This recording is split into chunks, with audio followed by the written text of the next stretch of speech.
When I got promoted, my own brother filed a harassment complaint after I didn't hire him. Then my parents pretended to be clients and got me suspended while celebrating at Applebee's. Until I sent HR the full audio recording of, I was sitting in HR's glass-walled office, hands shaking, when my manager slid a folder across the table and said quietly, "You've been accused of harassment and retaliation." That was the moment I realized my own family had declared war on me.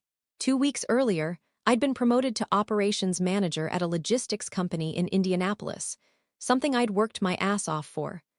I was the youngest manager in the branch, 29, no degree, just experience and relentless work. Everyone congratulated me, everyone except my family. My parents said, "Don't forget where you came from."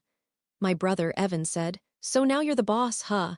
with that smirk that never meant anything good. Then, 3 days after my promotion went public on LinkedIn, Evan applied for one of my open warehouse positions. No experience, spotty work history, fired twice from his last jobs for showing up late and mouthing off to supervisors. I knew hiring him would be a disaster.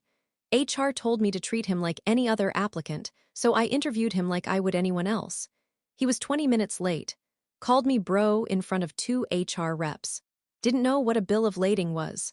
I thanked him for his time, sent the rejection email the next morning, and braced myself for the inevitable tantrum.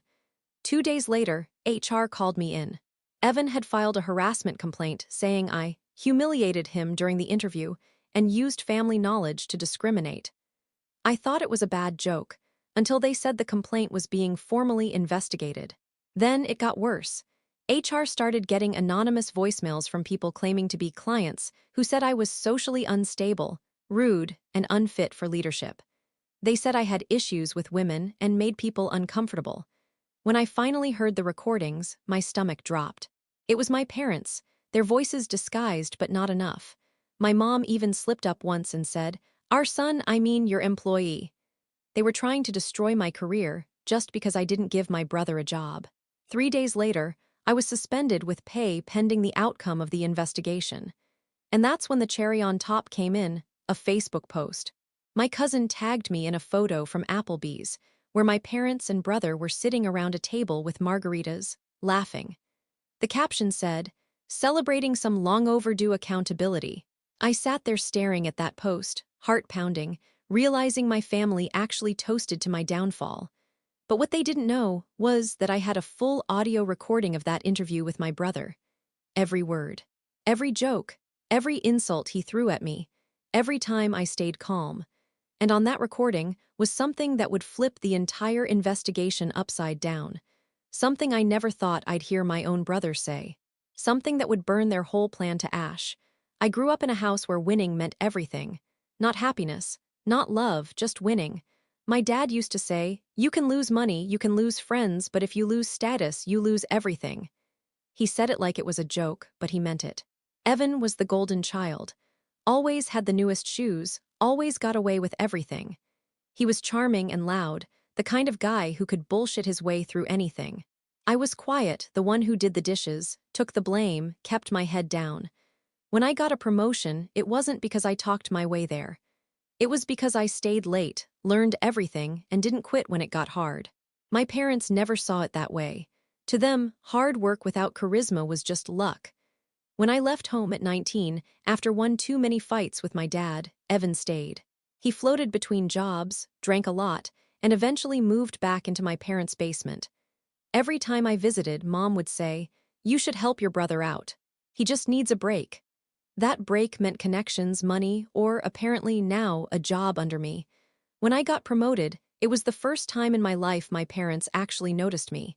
At least, that's what I thought. They texted, "Proud of you."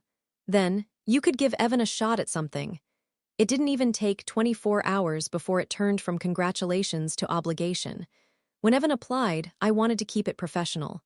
I told HR, I don't want to reject him just because he's family, but I also don't want favoritism. They said to document everything. So I did emails, calls, interview notes. But I didn't expect what happened next. The day of the interview, Evan came in looking like he'd just rolled out of bed. He plopped down and said, "So boss man, you gonna make this easy for me or what?" The HR rep and I both laughed awkwardly, thinking he was joking. But then he leaned forward and whispered, "Come on, bro. Mom said you owe me for college money."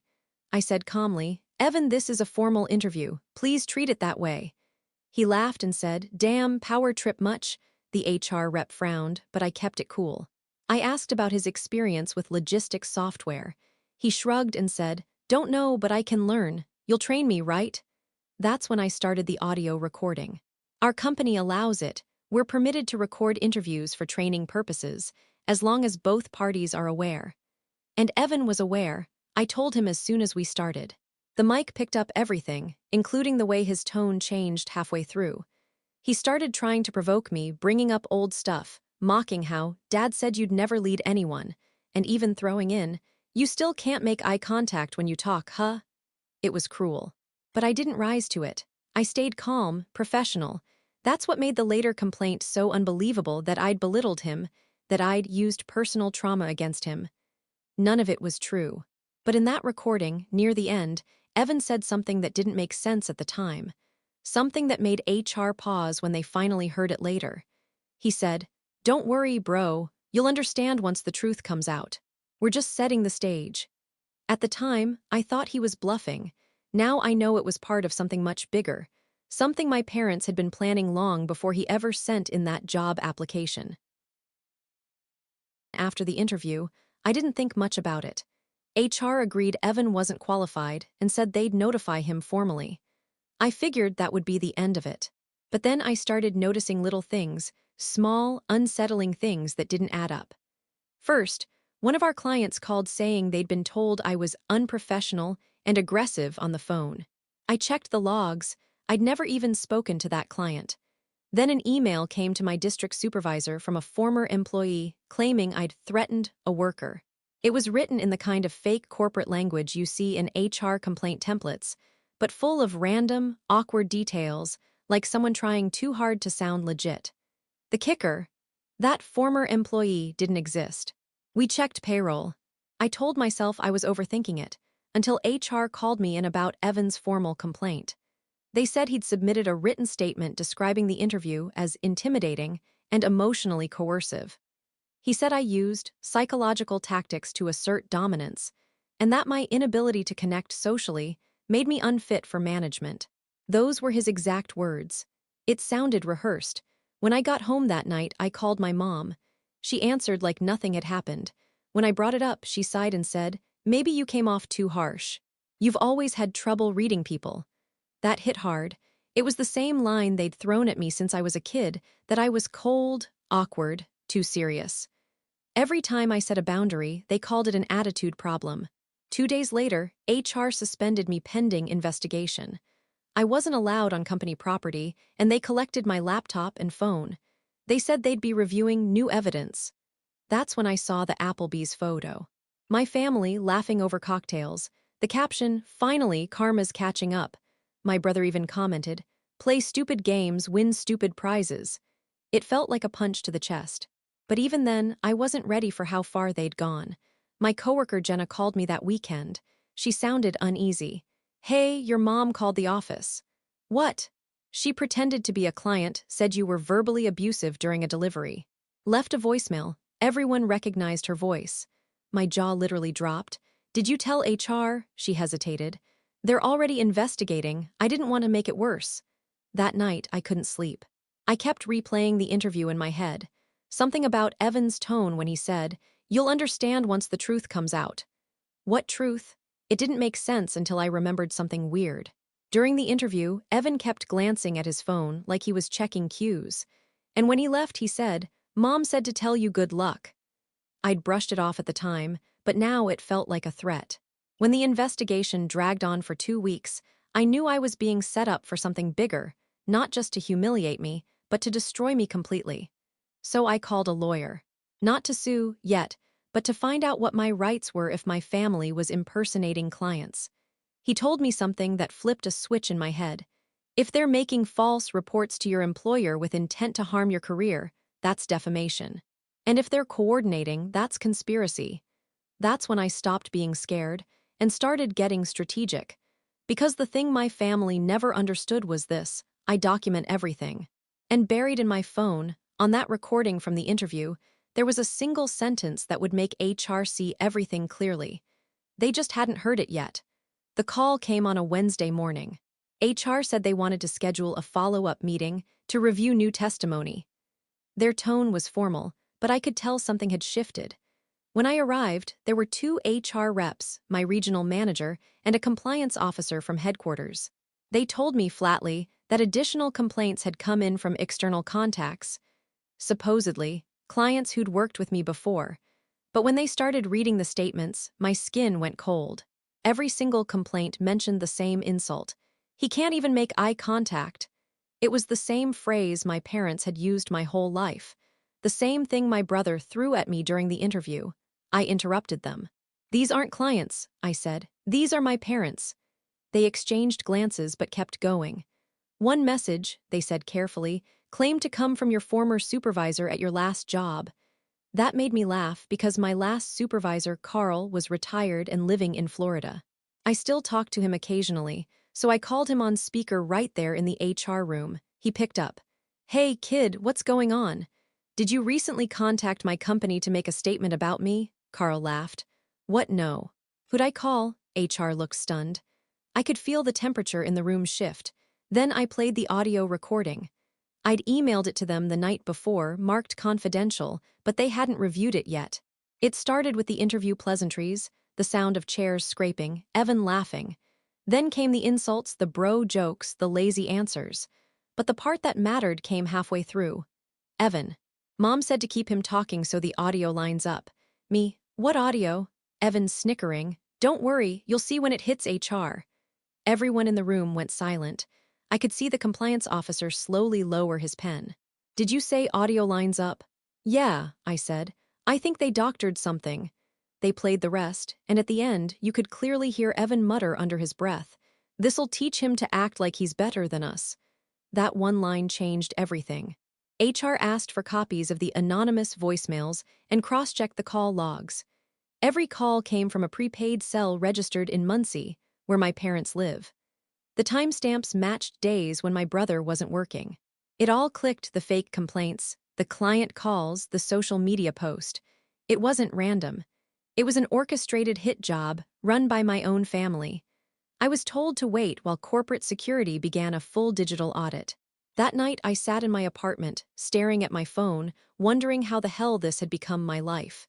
Then, at midnight, I got a text from an unknown number. It said, "You think you're winning, we haven't even started.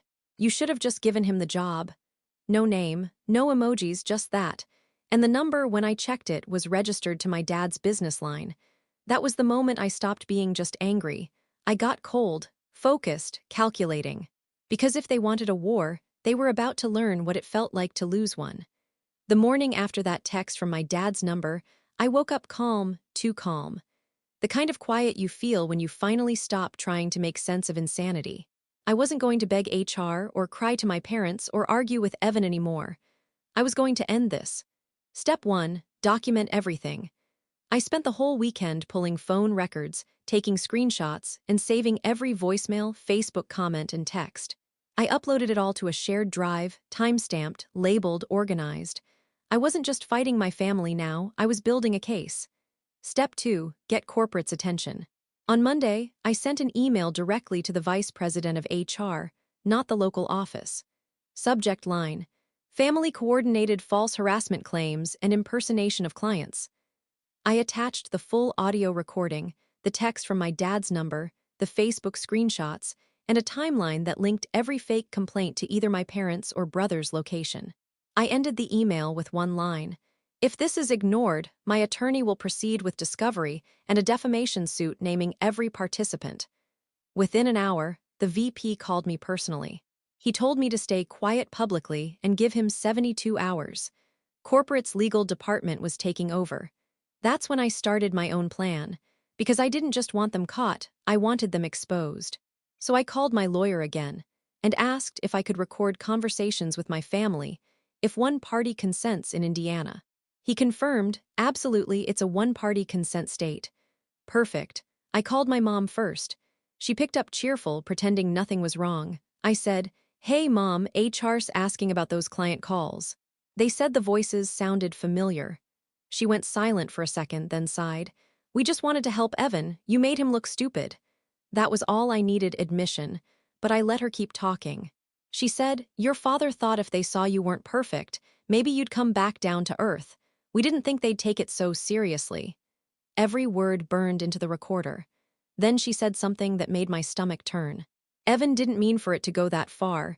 He just wanted you to feel what it's like when someone looks down on you. They didn't see it as sabotage. They saw it as punishment. I hung up before I said something I couldn't take back. That night I called Evan. I didn't even pretend to be calm. You realize you committed fraud, I said. You and Mom and Dad are going to lose everything. He laughed. Oh, please. It's your word against ours. That's when I dropped the line that made him go dead quiet. Not anymore. HR heard the full recording, the one where you said Mom told you to keep me talking, so the audio lines up. Silence. Then click. 2 hours later, my mom texted me. Why are you doing this? You're going to ruin the family. I didn't reply. I just forwarded that text to HR and my lawyer. For the next week, I waited while corporate investigated. I barely slept. Every night, I'd walk around my apartment rehearsing what I'd say when they finally called. And then, on Friday afternoon, I got the email. You are cleared of all allegations. Investigation confirms falsified reports originated from family members impersonating clients and ex-employees. HR asked to meet in person the next morning, not to discuss my reinstatement, but because there was something new they needed me to hear. Something that came out when they subpoenaed the phone records. Something that made my mom's, we just wanted to help, sound like a complete lie. When I walked into HR that morning, I expected relief. I thought they'd hand me a reinstatement letter, maybe an apology, and I could finally breathe again. But the look on the compliance officer's face wasn't relief. It was pity. He motioned for me to sit, then slid over a printed call log. These are the phone records tied to the harassment claims, he said. We traced them back to prepaid lines purchased under your father's business account. But there's more. I leaned in. The printout listed dozens of calls and texts over 3 months. The timestamps didn't just match the fake client calls, they matched HR's own internal phone lines. Wait, I said. They called HR directly, he nodded. From the same burner phones. But one call came from a number not registered to your parents. It came from inside our company. I blinked. What? He turned the page. My stomach dropped when I saw the name, Dylan Matthews, warehouse shift lead. Dylan had been a friend. We'd worked together for years. I trained him. I even wrote his recommendation for promotion. He was communicating with your brother, HR said quietly. We found texts and voice messages between them. Your brother paid him to share internal information about client names and schedules to make the fake complaints sound real. It was all there in the records. Texts like, send me the list of clients he handles this month. Make sure it sounds like a woman. Mom's gonna do the voicemail. My chest went numb. They weren't just smearing me. They'd built an entire operation, using inside help, stolen data, and fake identities to make it impossible for me to prove my innocence. HR told me Dylan was already terminated and under legal review. The corporate legal team had reported the whole thing to local law enforcement for fraud and defamation. I sat there, silent, while the compliance officer said something that still echoes in my head. They didn't just want to embarrass you. They wanted to erase you. He was right, because when I checked my social media that night, I saw that Evan had posted again, this time tagging old classmates, ex-coworkers, even my ex-girlfriend. He wrote, some people fake being successful. Some people get exposed. Truth always comes out. There were screenshots of a doctored email that made it look like I'd confessed to harassment. It was fake. The metadata showed it wasn't even from my account, but people were commenting, laughing, believing it. It wasn't just a family betrayal anymore. It was character assassination. That's when I decided I wasn't going to wait for HR or the cops. I was going to take back control myself. I called my lawyer, told him I wanted to file both criminal charges and a civil lawsuit, not just against my family, but against Dylan too. He warned me it would be messy, public, and painful. I said, good. But as we prepared the case, one last piece of information came in, and it changed everything. Corporate's forensic team had recovered a deleted voicemail from my mom's phone. It was a message she left for my dad before any of this even started, weeks before I got promoted. She said, "If he really gets that manager job, we'll never get him back. You know what to do." That was the moment I realized this wasn't just about Evan or jealousy. This was about control and how far they'd go to keep it. I used to think my parents' cruelty was just emotional immaturity, like they couldn't help competing with their own kid. But when the investigators played me that recovered voicemail, something broke open inside me. My mom's voice was cold, calculating, not angry, deliberate. "If he really gets that manager job, we'll never get him back. You know what to do." The "you" was my dad. I sat in that room listening to it over and over until it didn't even sound like her anymore. The compliance officer said there were more. Texts between my parents where they talked about me like I was some enemy they had to manage.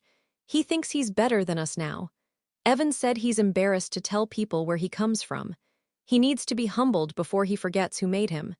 That's what this was all about. Not a job, not Evan's rejection. Control. For years, they'd defined themselves by my failures. I was the quiet one, the anxious one, the one they could mock to make themselves feel big. Every time I succeeded, it took away a piece of their identity because they needed me to stay beneath them. When I got promoted, it wasn't just me moving up, it was them losing their last bit of power. And Evan, he was their weapon. They used him like bait, feeding his resentment until he believed that my success came at his expense. I saw the texts. My dad telling him, "You'd have that job if he hadn't sold out." My mom saying, "He only cares about his career, not family." They pushed him until he did exactly what they wanted, sabotage me, then sit back while I fell apart. It wasn't spontaneous. It was planned. The investigators pieced together that they'd started this plan months before I was promoted. My dad bought the prepaid phones in May. Evan created a fake LinkedIn profile in June to gather info about my company. My mom even called my HR office once to verify background details before Evan ever applied, pretending to be a recruiter. It was methodical, almost obsessive. The part that hurt the most wasn't the betrayal itself. It was realizing they'd been rehearsing my downfall long before I ever celebrated my success. When HR asked if I wanted to pursue legal action, I didn't even hesitate. I said yes. But that night, sitting alone in my apartment, I thought about that voicemail again. "We'll never get him back." That line haunted me because it told me exactly what this was, a punishment for leaving. They didn't want me to come home for holidays, didn't want family dinners or forgiveness. They wanted me to crawl back in shame, to prove that they still owned me, but I wasn't going to give them that. They'd taken my peace, my reputation, and almost my career, but they hadn't taken the one thing they never understood about me. I don't forget, and I don't forgive easily. So when the company cleared me and my lawyer said we could proceed quietly, I said no. I wanted it loud. When HR cleared my name, they offered to keep it quiet, internal memo only, no details shared outside corporate. I said, "No, you're going to make this public." They hesitated until my lawyer stepped in. He said, "You owe him that much." 2 weeks later, a company-wide email went out. It detailed the investigation, the impersonations, and how the anonymous reports had been traced to external parties posing as clients, who were now under legal scrutiny. It didn't name my family, but it didn't have to. Everyone who'd been whispering about me at work suddenly went silent. By Monday, I was back in my office. My nameplate was still there, my desk untouched. When I walked through the warehouse, people clapped. I didn't smile, I just nodded. It wasn't vindication. It was survival. But I wasn't done. The next move was personal. My lawyer filed a defamation and interference suit against my brother and parents. We submitted the audio, the phone records, the recovered voicemails, and even the Facebook posts. My parents' reaction was predictable. My mom called crying. My dad left a voicemail full of half-threats and guilt trips. They tried to settle quietly. I refused. I wanted a public record, something that couldn't be erased with family drama excuses. The case dragged on for 6 months. Their lawyer tried to argue it was a misunderstanding. Then the judge played the voicemail where my mom said, "You know what to do." The room went dead silent. Evan couldn't even look at me. The judge ruled in my favor. They were ordered to pay damages for defamation and emotional distress. I didn't even care about the money. What mattered was the line in the ruling that said, "Defendants engaged in a coordinated effort to fabricate harassment allegations and impersonate clients for personal and familial motives. That's the line I printed and framed. After the judgment, my parents moved to Ohio to start over. Evan blocked me on everything. I heard through my cousin that my dad's business took a hit because clients saw the court documents. I didn't feel bad. Not even for a second. My revenge wasn't loud or dramatic. It was precise. Every time they called HR pretending to be someone else, I answered with a document. Every time they lied, I countered with proof. They wanted to make me look unstable. I buried them with professionalism. A few months later, corporate promoted me again, senior operations manager. My boss said, "You handled hell with grace." I went home that night, poured a drink, and listened to the old voicemail one last time. My mom's voice saying, "If he really gets that manager job, we'll never get him back." She was right. They never did. I deleted the recording, turned off my phone, and sat in the quiet. For the first time in my life, peace didn't feel like weakness. It felt like closure. They wanted me to be small forever. Instead, I built something they could never reach again: distance. And yeah, sometimes I think about that Applebee's photo, them laughing, celebrating my downfall. But in the end, I got the last toast. Because when you survive betrayal like that, you don't drink to revenge. You drink to freedom.